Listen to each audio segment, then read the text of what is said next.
O Paul Diel demonstra que o ideal ele é um fator estrutural e estruturante da psique humana. Porque o ideal ele se coloca perante o indivíduo como uma meta, como algo que orienta e direciona os seus esforços para onde ele vai evoluir e que tipo de pessoa ele vai ser.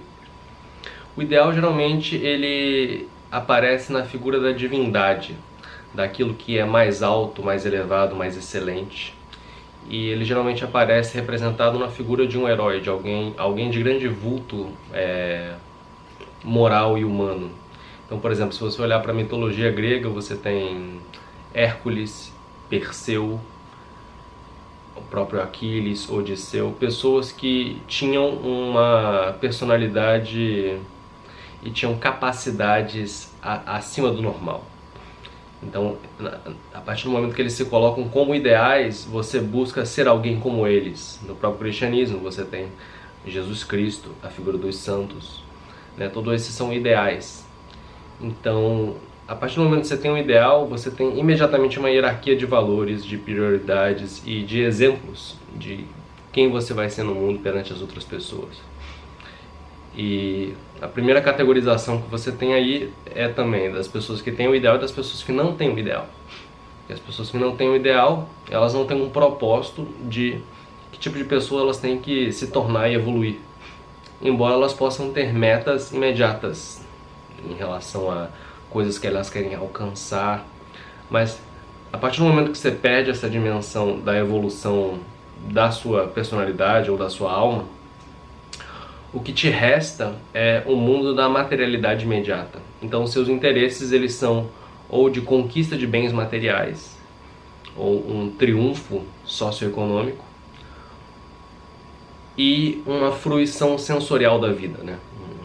Um hedonismo. Então, você acaba caindo ou no carreirismo, ou no hedonismo, ou nas duas coisas ao mesmo tempo.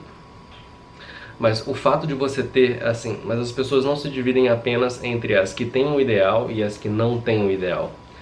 No livro do Paul Diel chamado Simbolismo na Mitologia Grega, ele demonstra que existem vários tipos de atitudes que o ser humano pode assumir perante o ideal.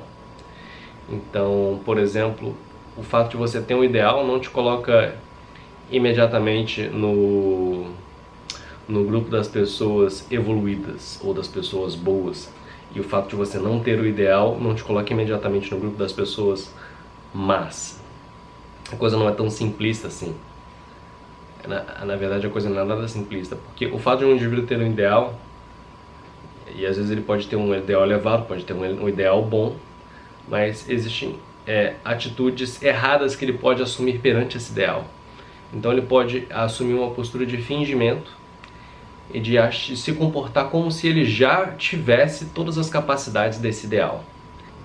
Digamos que um indivíduo seja cristão e ele quer ser uma pessoa de uma grande capacidade compassiva e amorosa, e ele tenta já ser assim, né? Embora ele não tenha essas características, ele age como se as tivesse, né? Que nem aquele ditado em inglês, né? Finja até que você consiga fazer. Só que aí você finge, mas aquilo não acontece de verdade, né? E você age como se fosse uma pessoa compassiva, como se fosse uma pessoa capaz, mas por dentro você tá cheio de autocomiserações e raivas e coisas que você não quer mostrar para as outras pessoas. E aí o que acontece no fim das contas é que isso vai criando uma carga de frustração. E pode ser que chegue um momento em que você perceba que existe uma falsidade no fundo disso tudo e se coloque perante o ideal com uma postura de mais humildade. Ou pode ser que você abandone os ideais. Fala assim, esses ideais são uma mentira, são uma farsa, não dá pra ser esse tipo de pessoa e vou largar tudo, isso não presta. Então você continua conservando a seu próprio respeito um senso de alto valor, você ainda tem uma grande autoestima a seu próprio respeito, mas você largou o ideal. E aí, na medida que você larga o ideal, você cai na banalização, né? O que o Paul Diel chamava de banalização, o abandono dos ideais ou a perda ou ausência de ideais. E aí, o indivíduo banalizado se vê muito refém do três possíveis tentações, né? Os prazeres sensoriais, o domínio sobre os outros e uma vaidade, né? A vaidade, quando o indivíduo está encantado consigo mesmo.